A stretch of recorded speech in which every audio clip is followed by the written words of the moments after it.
Hello dear students, मैं हूं SP Singh और सबसे पहले आप सभी को नए साल की बहुत बहुत शुभकामनाएं। और जैसा आप सबको पता है कि आपकी सीटेट की एग्ज़ाम 31 जनवरी को प्रस्तावित है, 31 जनवरी को प्रस्तावित है। तो मुझे लगता है बहुत सारे बच्चों की रिक्वेस्ट भी थी, बीच में मैंने वीडियो अपलोड करना बंद कर दिया था, तो मुझे लगा कि अकॉर्डिंग टू योर एग्ज़ाम कुछ और महत्वपूर्ण चैप्टर्स डिस्कस किए जाएं ताकि आपके स्कोर और अच्छे हों और आप अपने लक्ष्य को इस नए साल में बड़ी आसानी से प्राप्त करें। ओके, तो बाकी सारी चीजें आप सबको पता ही हैं। अगर वीडियो अच्छी लगती है तो आप एक बार जरूर लाइक कर दीजिएगा, शेयर कर दीजिएगा। राइट, आइए आज एक और बहुत महत्वपूर्ण सीटेट का चैप्टर डिस्कस करते हैं। ठीक है, चलिए। चैप्टर का नाम है व्यक्तित्व। वैसे तो मैंने करीब मोर देन 70 लेक्चर अपलोड कर रखे हैं और उम्मीद है अगर आप सारे लेक्चर्स को पढ़ेंगे तो सीटेट बहुत आसानी से निकल जाएगा। आज हम जिस चैप्टर की बात कर रहे हैं वो है आपका व्यक्तित्व। हो सकता कि व्यक्तित्व हिंदी का टर्म है, इसे आपने कम यूज किया होगा आम बोलचाल की भाषा में, लेकिन अगर मैं कहूं कि इस शब्द के लिए जो अंग्रेजी का टर्म लगता है वो है आपका पर्सनैलिटी। मुझे पूरा विश्वास है कि ये टर्म आपने अपनी अब तक की लाइफ में कई बार प्रयोग किया होगा। राइट, जब कभी आप किसी व्यक्ति को देखते होंगे, वो आपको अट्रैक्ट करता होगा, तो आप पहली बार में इस शब्द का प्रयोग जरूर करते होंगे, वाह क्या पर्सनैलिटी है इस आदमी की, राइट, उस व्यक्ति की। तो अगर हम साइकोलॉजी की दृष्टि से देखें और एग्जाम की दृष्टि से देखेंगे तो पहली चीज, ये चीज इंपॉर्टेंट है क्यों? क्योंकि आप सबको पता है कि व्यक्तित्व प्रत्येक व्यक्ति का अलग अलग है। अब सीटेट के अकॉर्डिंग हमारे पाठ्यक्रम में हमको बार बार ये चीज बताई जा रही है कि एजुकेशन चाइल्ड सेंटर्ड है और प्रत्येक बच्चा भिन्न है दूसरे बच्चे से। तो जब बच्चा भी भिन्न है और व्यक्तित्व भी यही कह रहा है कि हर व्यक्ति का व्यक्तित्व भी अलग अलग होता है, तो अब ये हमारे एग्जाम के लिए बहुत महत्वपूर्ण बन जाता है, क्योंकि इंडिविजुअल डिफरेंसेस को लेकर व्यक्तित्व में बहुत सारे अलग अलग तरह के लोगों का वर्णन किया गया है। क्योंकि जो बच्चे हैं वो भी अकॉर्डिंग टू एज बड़े होंगे, व्यक्ति बनेंगे, या फिर बाल्यावस्था किशोरावस्था तक जाते जाते उनके व्यक्तित्व के बारे में भी कुछ चीजें एज ए टीचर हमको समझनी चाहिए, जिनको हम अपने शिक्षण में शामिल करेंगे तो बेहतर रिजल्ट मुझे मिलेंगे। तो क्यों ना हम इसको थोड़ा डीप समझने की कोशिश करते हैं कि क्या होता है पर्सनैलिटी और एग्जाम की दृष्टि से यहां क्या क्या क्वेश्चन बनेंगे। राइट, चलिए आगे देखते हैं पर्सनैलिटी। तो फर्स्ट टर्म अगर हम बात करेंगे, दिस इज इंग्लिश वर्ड, जिसे हिंदी में हम किस नाम से जानते हैं? व्यक्तित्व के नाम से जानते हैं। अगर हम यहां पर इसकी टर्मोलॉजी की बात करेंगे तो देखो आप, पर्सनैलिटी शब्द लैटिन वर्ड या लैटिन भाषा के शब्द पर्सोना का एक वर्ड है आपका पर्सोना, आपने यहां तक जरूर सुना होगा पर्सोना, लैटिन वर्ड पर्सोना का इंग्लिश ट्रांसलेशन कहिए आप।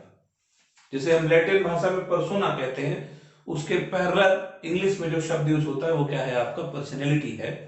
और पर्सनैलिटी को हिंदी में क्या कहते हैं? व्यक्तित्व कहते हैं।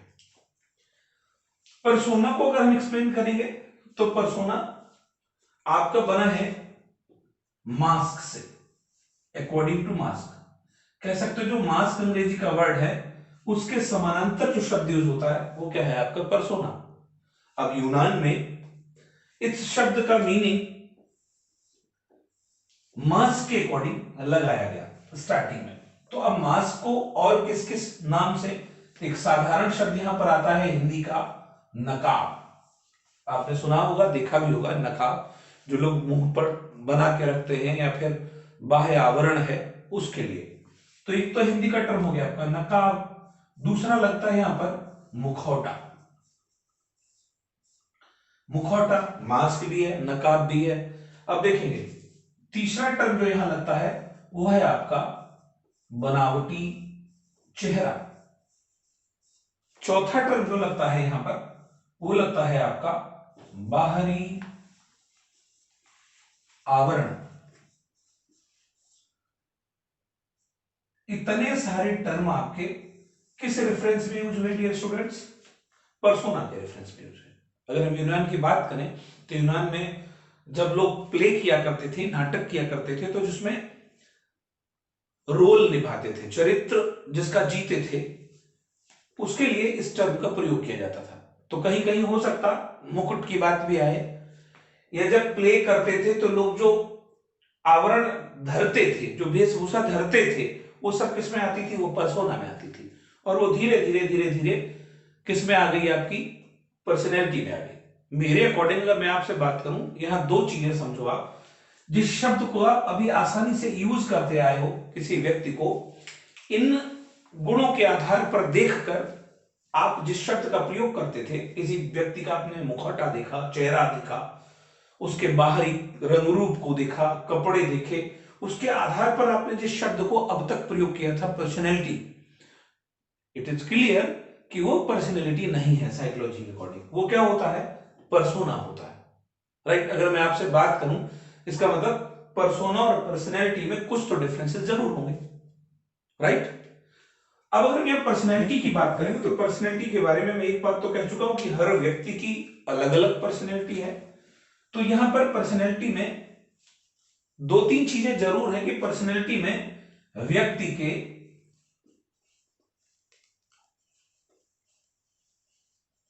व्यवहार, आचार विचार को भी शामिल किया जाता है। इसका मतलब अब देखो, आप अगर हम बात करेंगे केवल पर्सोना की, तब क्या होगा? तब आपके ये हुए टर्म्स कि पर्सोना क्या है? आपका नकाब है, मास्क है, मुखौटा है, बनावटी चेहरा है, बाहरी आवरण है। लेकिन जब हम पर्सनैलिटी की बात करने लगेंगे यहां डियर स्टूडेंट्स, तो इसका मतलब आपके ये 3 पॉइंट्स और ये सारे गुण एक साथ ऐड हो जाएंगे। अब समझिए, आप जब तक हम पर्सोना की बात करेंगे तब तक केवल नकाब, बनावटी चेहरा, बाह्य आवरण, व्यक्ति की बाहरी वेशभूषा, मुखौटा आदि शब्दों का प्रयोग किया जाएगा। अगर हम पर्सनैलिटी की बात करेंगे तो फिर इसमें व्यक्ति का व्यवहार भी शामिल होगा, आचार विचार भी शामिल होंगे, और जो बाह्य अपीयरेंस है वो भी शामिल होगी। आई होप क्लियर हुआ होगा। Very good. अब अगर हम देखेंगे यहां से सवाल, तो सवाल मोस्टली आज तक पर्सनैलिटी के बारे में बाद में पूछा गया है सीटेट में। सीटेट में पर्सोना के बारे में सवाल बहुत बार पूछा गया है। आप सबको पता कि सीटेट का बेस है टीचर के व्यक्तित्व को या टीचर के वास्तविक गुणों का पता लगाना। और मैं आपको हर बार बोलता हूं कि चाइल्ड सेंटर्ड एजुकेशन में बेसिक टीचर के जो दो सबसे महत्वपूर्ण गुण हैं, उसमें क्या है? एक पेशेंस है और एक क्या है? एक सिंपैथी है, धैर्य और सहानुभूति है। तो इन दोनों गुणों को खोजने के लिए आप सीटेट में अक्सर देखेंगे तो जितने प्रश्न बनते हैं वो नेगेटिव पैटर्न पर बनते हैं। इसका मतलब अगर हम यहां नेगेटिव पैटर्न पर सवाल बनाने की कोशिश करेंगे तो दैट्स क्लियर, क्वेश्चन आपका बनकर आएगा पर्सोना का अर्थ नहीं है। आसान है, नेगेटिव पैटर्न पर है कि पर्सोना का अर्थ है, और अब सवाल बन रहा पर्सोना का अर्थ नहीं है। आपको क्लास में मैंने बताया कि इस प्रश्न के कितने प्रकार हैं जो सीटेट बार बार पूछता है। पर्सोना का अर्थ नहीं है, इसका मतलब अगर हम यहां पहला ऑप्शन देंगे तो आपका आ जाएगा मुखौटा। दूसरा ऑप्शन की बात करेंगे तो आ जाएगा आपका नकाब। तीसरे ऑप्शन की बात करेंगे तो आपका आ जाएगा आंतरिक बाह्य गुण। चौथे ऑप्शन की बात करेंगे तो फिर बाहरी आवरण। You can find out very easily, बहुत आसानी से इसका आंसर आप ढूंढ सकते हो। लेकिन अगर आपने इस सवाल को बहुत जल्दबाजी में किया है तो ये सवाल जरूर गलत होता है। क्योंकि मैं रिजल्ट को भी स्टडी करता हूं सीटेट के, तो मुझे पता है कि प्रश्न सरल होता है। एज ए ह्यूमन बिहेवियर आपको लगता है कि ये सवाल पड़ा हुआ है और इसलिए आप इस पर गौर नहीं करते हैं, और सवाल में शायद जो चीज आपको रटी पड़ी हुई है, पर्सोना का अर्थ, अर्थ, तो पर्सोना का अर्थ आपका यहाँ पर है, और आप सच पूछे कि मैंने यहाँ आपको कोई नई जानकारी दी भी नहीं है। अब इस स्थिति में जब ये सवाल पूछा जाएगा तब आपको लगेगा पर्सोना का अर्थ पूछा जा रहा है। आप ज्यादातर बच्चे फर्स्ट ऑप्शन को चुनकर खत्म कर देते हो, क्योंकि नहीं पर आप फोकस ही नहीं कर पाते हो। अब सवाल जब नहीं पर है तो इसका मतलब आपका राइट आंसर क्या होना चाहिए था, आंतरिक और बाह्य गुण। कह रहा है कि पर्सोना का अर्थ नहीं है, तो आंतरिक और बाह्य गुण नहीं, केवल बाहरी गुण है। तो आप देखेंगे पर्सोना का अर्थ है, बिल्कुल है, मुखौटा है, नकाब है, बिल्कुल है, बाहरी आवरण है, आंतरिक और बाह्य गुण, आंतरिक इंटरनल फीचर्स भी अगर जुड़ रहे हैं तो इसका मतलब ये क्या बन गया, ये आपका बन गया पर्सनैलिटी, जिसकी हम अभी अभी बात कर रहे थे आपसे, राइट। अगर हम यहाँ पर्सनैलिटी की चर्चा करेंगे तो पर्सनैलिटी में व्यक्ति के आंतरिक और बाह्य दोनों प्रकार के गुण शामिल होंगे, जबकि हम पर्सोना की बात करेंगे तो पर्सोना में केवल बाहरी गुण शामिल होते हैं। तो सवाल आप समझ पा रहे होंगे कि जब नेगेटिव पैटर्न पर सवाल बनेगा तो गलती करने के चांसेस ज्यादा हैं। उसका एक सिर्फ रीजन है, क्योंकि आप हमेशा किसी सरल टर्म को पकड़कर या तो सवाल अधूरा पढ़ते हो या नहीं। और अगर हम ऑफलाइन की बात करें तो आप सबको पता है कि क्लासेस में मैं मोस्टली बोलता रहता हूं, हर क्लास में ये बात बोलता हूं कि साइकोलॉजी में गलती करते नहीं हो आप, गलती करवाई जा रही होती है आपसे। तो टाइप ऑफ दिस क्वेश्चन, यहां पर ये प्रश्न बनते हैं। अब अगर हम बात करेंगे इसी सवाल को एक और बहुत अच्छे तरीके से सीटेट जो पूछता है उस टर्म को भी आप देखिए कैसे पूछा जाता है। यहां पर नेगेटिव या एलिमिनेशन पैटर्न का जो सवाल है वो दूसरे तरीके से सीटेट कैसे पूछता है उसको भी देखिए आप। मोस्टली पूछा जाता है पर्सोना का आशय के अतिरिक्त है। अब इस वाले सवाल पर ज्यादातर बच्चे कंफ्यूज होते हैं, क्योंकि इसमें समझ नहीं पाते कि सवाल है क्या। अब विकल्प यहां पर जब कभी आएगा तो विकल्प देखिए आएगा टाइप ऑफ सेम क्वेश्चंस। अगर हम बात करेंगे तो आएगा आपका बाहरी रंग रूप, फर्स्ट ऑप्शन है आपका। दूसरा है मुखौटा, तीसरा है व्यवहार एवं बाह्य गुण, और चौथा है आपका बनावटी चेहरा, राइट। अब इस वाले सवाल पर भी आप अक्सर देखेंगे कि जब यह सवाल पढ़ा जाता है तो मोस्टली हम समझ नहीं पाते कि सवाल पूछा क्या गया है। अब इस स्थिति में भी क्योंकि हमको पर्सोना बहुत अच्छे से रटा हुआ है, पर्सोना का मीनिंग क्या है हमने अभी अभी आपसे एक्सप्लेन किया कि मास्क होता है, मुखौटा होता है, तो हमको लगता है कि यहां पूछा जा रहा है, लेकिन सच पूछा जाएगा इस स्थिति में भी सवाल को गलत करने के चांसेस ज्यादा होंगे, क्योंकि आपको इसमें सवाल क्वेश्चन को समझने का समय नहीं, आपको लगता नहीं कि सवाल को बेहतर समझे हैं। तो सवाल को बेहतर समझकर जब आप मुखौटा चुनोगे, क्योंकि मुखौटा आपको रट चुका है, यू जस्ट गेट हर्ट मुखौटा। पर्सोना जब कभी आपसे चर्चा की जा रही है तो पर्सोना का मीनिंग आप लगाते हो मुखौटा, और दैट्स क्लियर, आप यहां तक जाते हो। लेकिन एक बार फिर से सोचो, मेरी टीचिंग में मैं आपको हमेशा बोलता हूं कि सवाल को फाइंड किया करो, सवाल क्या है। सवाल तो था फिल इन द ब्लैंक का, और आप जवाब दे रहे थे है, इसका मतलब के अलावा, के अतिरिक्त, इसको सिंपल सी बात, इसका मतलब 3 है 1 नहीं है। ये सवाल समझने की कोशिश करो कि पर्सोना का आशय 3 विकल्प हैं और 1 विकल्प नहीं है। सी टेट का सबसे फेवरेट क्वेश्चन ये है, और जो आपको हर बार चित कर देता है।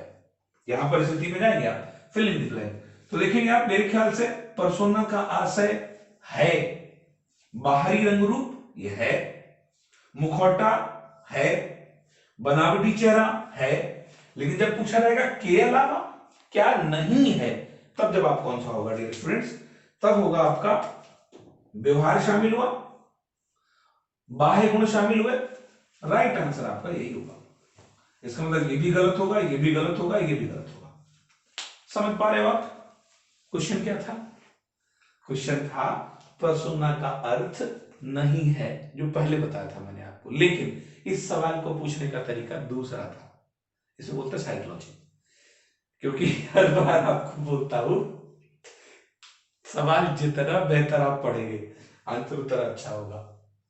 तो क्लासरूम में मैं मोस्टली इस विषय में खूब आपसे चर्चा करता रहता हूं कि पहली चीज जब कह दिया गया कि चाइल्ड सेंटर्ड एजुकेशन में टीचर के दो महत्वपूर्ण गुण हैं, एक तो धैर्य और एक सहानुभूति है, तो इसे क्यों कहते हैं?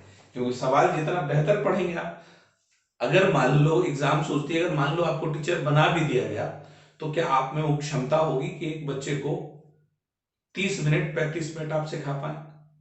क्या आपके मन में ये बात होगी कि हर बच्चा सीख पाएगा? इसका मतलब यहीं से रिजल्ट निकाला जा रहा है इस टाइप के सवाल को। अब इस टाइप का सवाल आप अक्सर देखेंगे नॉलेज बेस्ड नहीं होता, इसमें आपका ज्ञान चेक नहीं किया जाता। सबको पता कि आपने बीटीसी किया है, बीएड किया है और आपने ये सब पढ़ा है, तो ये सवाल आपके नॉलेज को चेक करने के लिए नहीं बना था, ये सवाल आपके पेशेंस को चेक करने के लिए बना था। एग्जाम एजेंसी कितने लोगों के पास जाती है ऑल इंडिया और ये पूछती कि भैया आपके पास पेशेंस है, आपके पास पेशेंस है, आपके पास पेशेंस है? तो मुझे पूरा भरोसा है कि आप में से कोई नहीं कहता कि मेरे पास पेशेंस नहीं, बल्कि सब लड़कर झगड़ कर आ जाते हैं और कहते नहीं मेरे पास सबसे ज्यादा पेशेंस है। एग्जाम एजेंसी ने एक फार्मूला लगाया और ऐसा सवाल बना दिया, पता चल चुका उसे कि किस में पेशेंस है और किस में पेशेंस नहीं है। समझ पा रहे होंगे आप मेरी बात?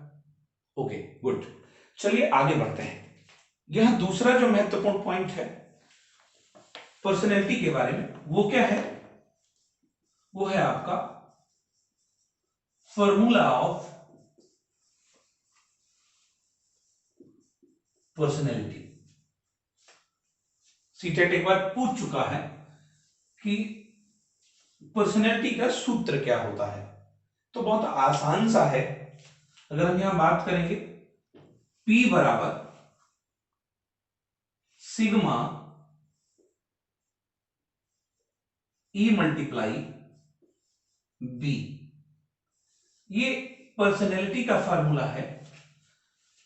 क्योंकि जितनी भी परिभाषाएं दी गई हैं आज तक वो मोस्टली व्यक्तित्व को लेकर व्यक्ति के बाहरी और आंतरिक गुणों को शामिल करते हुए वातावरण में उसके व्यवहार को रीड करते हैं।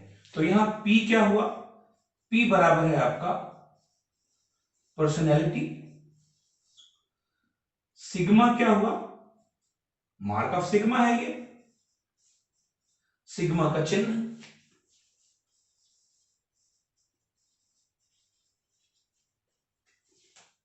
ई क्या है? देखिए दोनों में अंतर, आप इसको और इसको एक समान मत समझना। This is the mark of sigma. E क्या है आपका? इन्वायरमेंट है, एनवायरमेंट जिसे बोलते हैं। और बी क्या है आपका? बी है आपका बिहेवियर। और डियर स्टूडेंट्स, मैंने आपको स्टार्टिंग में ही बताया था कि पर्सनैलिटी में व्यक्ति के आंतरिक प्लस बाह्य दोनों प्रकार के गुण शामिल होते हैं।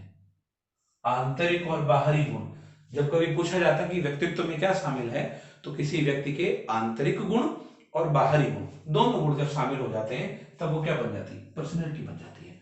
और जब तक आंतरिक गुणों की चर्चा नहीं करेंगे, बाहरी गुणों की चर्चा करेंगे, तब तक वो क्या होगा? तब तक वो पर्सोना होगा। तो आज के बाद मुझे याद रहेगा और आपको भी याद करना चाहिए कि जब कभी किसी व्यक्ति को पहली बार देखकर आप ऐसा शब्द बोलें कि वाह क्या पर्सनैलिटी है, तो ये मत बोलना, तब आप बोलिएगा वाह क्या पर्सोना है। राइट? चलिए एक महत्वपूर्ण परिभाषा को डिस्कस करते हैं यहां पर पर्सनैलिटी के विषय में। व्यक्तित्व की सबसे महत्वपूर्ण परिभाषा जो मानी जाती है डियर स्टूडेंट्स, वो मानी जाती है ऑलपुट की। ऑलपोर्ट। ऑलपोर्ट को साइकोलॉजी में या फिर जो कहिए पर्सनैलिटी के क्षेत्र में इस बात का श्रेय है क्योंकि इनका सिद्धांत भी बहुत बड़ा है और इन्होंने सबसे ज्यादा काम भी किया है। और इनका एक थ्योरी, इनका एक सिद्धांत आता है, इनका सिद्धांत आता है शील गुण सिद्धांत, ट्रेट्स थ्योरी जैसे बोलते हैं।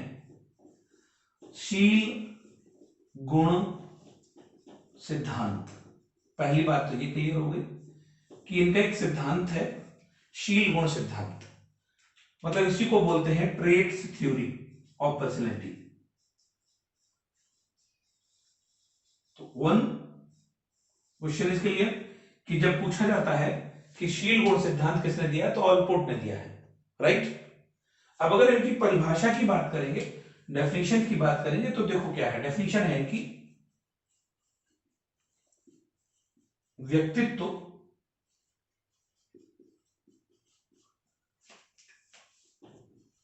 व्यक्ति के उन मनोदैहिक, टर्म देखिए आप, मनोदैहिक गुणों का गत्यात्मक संगठन है जो वातावरण के साथ उसके अपूर्व समायोजन को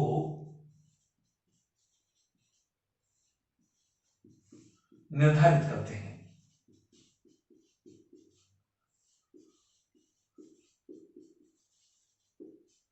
ये परिभाषा है और आज तक मैं कहूंगा कि केवल यहां से डिफरेंट क्वेश्चंस हैं जो आपके एग्जाम में होते हैं। अब चाहे जिस एग्जाम में जाओ आप, चाहे यूपी टेट में जाओ, चाहे सी टेट में जाओ, चाहे सुपर टेट में भी जाओगे ना, तो वहां पर भी है व्यक्तिगत भिन्नता का जो चैप्टर शामिल किया गया है, व्यक्तिगत भिन्नता की जो यूनिट शामिल की गई है, उसमें भी व्यक्तित्व की बात आती है कि हर व्यक्ति का व्यक्तित्व अलग अलग है। तो परिभाषा देखो ऑलपोर्ट की, यहाँ पहली चीज मैं क्लियर कर चुका था कि व्यक्तित्व से रिलेटेड शील गुण सिद्धांत का प्रतिपादन किसने किया, ऑलपोर्ट ने किया। अब अगर बात करेंगे दूसरा महत्वपूर्ण पॉइंट क्या है कि इनकी परिभाषा, तो परिभाषा देखिए आप, डेफिनेशन क्या है, व्यक्तित्व व्यक्ति के उन मनोदैहिक गुणों का गत्यात्मक संगठन है जो वातावरण के साथ उसके अपूर्व समायोजन को निर्धारित करते हैं। तो डियर स्टूडेंट्स, इस डेफिनेशन में केवल 3 पॉइंट्स हैं जिनको आप बॉन्ड कर सकते हो। आपको पता है कि मैंने पिछले लेक्चर में आपको बताया कि परिभाषा को कितना इजी तरीके से आप सीख सकते हो, रटना नहीं है, क्योंकि जब एनसीएफ रटने की बात मना कर रहा है तो आप क्यों रटोगे परिभाषा को, तो केवल बॉन्डिंग करो आप। यहां देखेंगे एक टर्म आया मनोदैहिक, साइकोफिजिकल कहेंगे इसे। गत्यात्मक संगठन का मतलब क्या हुआ, डायनामिक, अकॉर्डिंग टू परिस्थिति चेंज होने वाला। और तीसरा टर्म जो आ रहा है वो है आपका अपूर्व समायोजन। अपूर्व का मतलब यूनिक, अद्वितीय समायोजन। तो 3 टर्म है और परिभाषाओं को कैसे याद करना मैंने बताया आपको, कैसे इजी तरीके से सीखने की बात की है मैंने। तो परिभाषा को याद करने की टिप मैंने आपको क्या दी है, पहला तो आपको टी दिया है, टॉपिक, फिर क्या दिया आपको, पार्ट ऑफ डेफिनेशन दिया है, पीडी जिसे बोलता हूं मैं, और तीसरा दिया है आपको डब्ल्यू, राइटर। हमें पूरा विश्वास है कि आप इस ट्रिक पर परिभाषा को एक बार सीखने के बाद कभी भूलेंगे नहीं, ये गारंटी है इस चीज की। अब यहां पर टी को हमने क्या बोला, टी है आपका टॉपिक। टी क्या है आपका, टॉपिक है भाई। डेफिनेशन किसी न किसी टॉपिक से तो रिलेटेड होगी। दूसरा क्या है आपका, पार्ट ऑफ डेफिनेशन है, मतलब परिभाषा का कोई महत्वपूर्ण अंग, महत्वपूर्ण हिस्सा। तो महत्वपूर्ण हिस्सा क्या होगा, कोई वर्ड होगा जिस शब्द ने आपको सबसे ज्यादा अट्रैक्ट किया या जो शब्द सबसे यूनिक है पूरी परिभाषा में। और थर्ड पॉइंट क्या है यहां पर, डब्ल्यू फॉर राइटर, की परिभाषा दी किसने है। अब इन 3 टर्म को देख लो आप। अगर हम सीटेट की बात करें, किसी ऑप्शनल एग्जाम की बात करें, तो डियर स्टूडेंट्स कभी नहीं ये सवाल पूछा जाएगा कि ऑलपोर्ट की परिभाषा लिखो या ऑलपोर्ट की परिभाषा कौन सी है। यू नो, परिभाषा दी होगी कि व्यक्तित्व व्यक्ति के उन मनोदैहिक गुणों का गत्यात्मक संगठन है जो वातावरण के साथ उसके पूर्व समायोजन को निर्धारित करते हैं। अब सवाल यही से होगा कि ये परिभाषा किसने दी है, तो मेरे ख्याल से आंसर तो हमें ये निकालना था, ऑलपोर्ट। और हम अब तक रट ये रहे थे, तो रटने का तरीका, व्यक्तित्व व्यक्ति के उन मनोदैहिक गुणों का गत्यात्मक संगठन है जो वातावरण के साथ उसके पूर्व समायोजन को निर्धारित करते। पहले तो हम ऐसे रटते हैं, फिर लिख लिख के रटते हैं, फिर आंखें बंद करके रटते हैं। तो रटेंगे क्यों, पूछा इतना जा रहा है, मेहनत इतनी लगा रहे हो, तो सो इस ट्रिक को अप्लाई करो और देखो परिभाषा एकदम से आपको, that means in the few moments आपको डेफिनेशन आपकी टिप पर होगी। टी फॉर टॉपिक क्या है आपका, व्यक्तित्व है, पहला टर्म हो गया। टी फॉर टॉपिक तो व्यक्तित्व हमने ऐड कर लिया। अब पार्ट ऑफ डेफिनेशन आप अक्सर देखेंगे यहां पर एक ही टर्म है जिसे हम मनोदैहिक कह सकते हैं या फिर गत्यात्मक कह लें। तो मेरे ख्याल से जो अट्रैक्ट कर रहा है वो आपका मनोदैहिक, अकॉर्डिंग टू मीनिंग भी सही है। मनोदैहिक आंतरिक, मन माने आंतरिक गुण और दैहिक माने बाहरी गुण, देह के गुण, शारीरिक, आंतरिक और शारीरिक, ये दोनों गुणों को शामिल करेंगे। तो इससे टर्म हो ही नहीं सकता इससे अच्छा, मनो दैहिक, दूसरा टर्म हमको मिल गया, राइट। और तीसरा है आपको राइटर, आलपोर्ट। इन तीन टर्म को याद करिए, परिभाषा को याद होगी, व्यक्तित्व, मनोदैहिक, ऑलपोर्ट। ये टर्म सिर्फ ऑलपोर्ट की परिभाषा में है, तो परिभाषा आसानी से याद है। अब आप जब कभी पूछेंगे व्यक्तित्व, मनोदैहिक, 100% आपको किसका नाम मिल जाएगा, ऑलपोर्ट का मिल जाएगा, बिकॉज ऑप्शंस में ये होगा, राइट। तो परिभाषा में इतनी आसानी से यहां याद कर सकते हैं, मेरे ख्याल से क्लियर हो गया है। ऑलपोर्ट शील गुण सिद्धांत के लिए जाने जाते हैं, टेट्स थ्योरी के लिए जाने जाते हैं। और इनकी सबसे महत्वपूर्ण जो परिभाषा है, जो परफेक्ट परिभाषा है, वो कौन सी है आपकी, बोर्ड पर है आपके पास, राइट। यहां तक क्लियर है। चलिए आगे बढ़ते हैं। दो महत्वपूर्ण परिभाषाएं और हैं जो एग्जाम की दृष्टि से महत्वपूर्ण है। तो सेकंड नंबर पर अगर मैं बात करूंगा तो आती है आपकी वुडवर्थ की परिभाषा। इस पर मैं क्यों गैस करता हूं और क्यों इसको 100% आपके लिए इंपॉर्टेंट मानता हूं, क्योंकि स्लोगन की तरह यूज है ये। वुडवर्थ का मानना है कि व्यक्तित्व व्यक्ति की संपूर्ण गुणात्मकता है।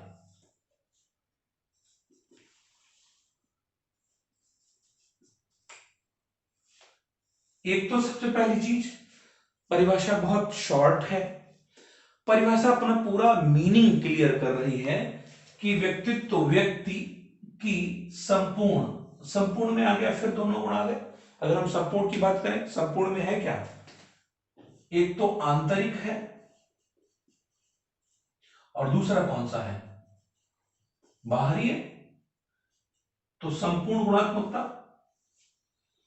अगर हम फिर वहीं पर पहुंच रहे जहां मैंने स्टार्ट किया था आपको कि व्यक्तित्व व्यक्ति के आचार व्यवहार विचार एवं बाह्य आवरण को लेकर बनता है, सारे गुण शामिल है। तो ये परिभाषा सबसे छोटी परिभाषा मानी जाती है, इसलिए भी ये इंपॉर्टेंट है। और छोटी परिभाषा मीनिंगफुल परिभाषा, इसलिए वुडवर्थ की परिभाषा इंपॉर्टेंट मानता हूं। तीसरी परिभाषा जो आती है वो है आपकी वैलेंटाइन की।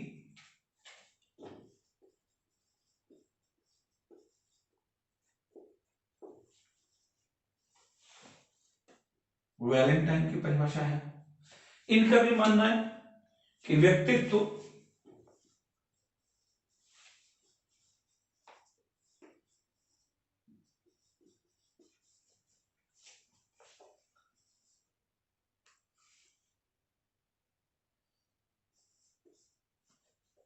व्यक्ति की जन्मजात एवं अर्जित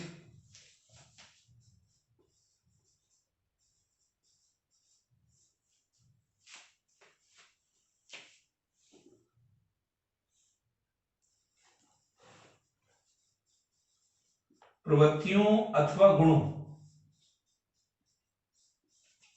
का योग है। वंस अगेन एक बार पुनः देखें आप, वही बात कही जा रही है कि व्यक्तित्व व्यक्ति के जन्मजात अर्जित गुणों का एक योग है, संगठन है। अब फिर दो चीजें बात स्पष्ट कहा गया, एक तो जन्मजात जो जन्म से लेकर आया है, और दूसरा क्या है जो उसने वातावरण से गेन किया है। तो जन्मजात और अर्जित, आप हर बार वही चीज अप्लाई करो डेफिनेशंस को बहुत आसान तरीके से याद करने के लिए। 3 बॉन्ड है जिसमें आपको पहला मैंने टी बताया, टॉपिक बताया, दूसरा पीडी बताया, पार्ट ऑफ डेफिनेशन बताया, और तीसरा आपको राइटर बताया। तो मेरे ख्याल से इस बॉन्डिंग पर आपकी परिभाषा भी बहुत आसानी से याद होगी। यहां पर टी क्या है आपका, टी है आपका व्यक्तित्व, पीडी क्या है संपूर्ण गुणात्मकता, और तीसरा टर्म आपके पास है राइटर, वुडवर्थ। इसे सीक्वेंस में ऑर्डर कर लीजिएगा, टी, पीडी और राइटर। परिभाषा आपको याद रहेगी, व्यक्तित्व, संपूर्ण गुणात्मकता, वुडवर्थ, और इसी तरीके से यहां पर डब्ल्यू, टी और जन्मजात एवं अर्जित। तो जन्मजात और अर्जित को पीडी बनाइए आप, हो जाएगा टॉपिक, पीडी एंड राइटर। और इस तरीके से आपकी तीनों परिभाषाएं आपकी टिक पर होंगी। आप भूलकर बताइए अगर ऐसा हो। ठीक है डियर स्टूडेंट्स, तो 3 परिभाषाएं और पर्सनैलिटी का टर्म। अगले लेक्चर में यहां से कुछ और चीजें बताएंगे आपको, जिसमें मोस्टली व्यक्तित्व के वर्गीकरण के आधारों की चर्चा होगी। ठीक है, मिलते हैं नेक्स्ट डे नेक्स्ट वीडियो के साथ। तब तक के लिए बाय बाय, अपना ख्याल रखिएगा, पढ़ते रहिएगा। एग्जाम 31 जनवरी है, इसलिए टारगेट तय करो आप कि इस बार अंतिम बार एग्जाम देंगे आप सीटेट की। Thank you, bye bye.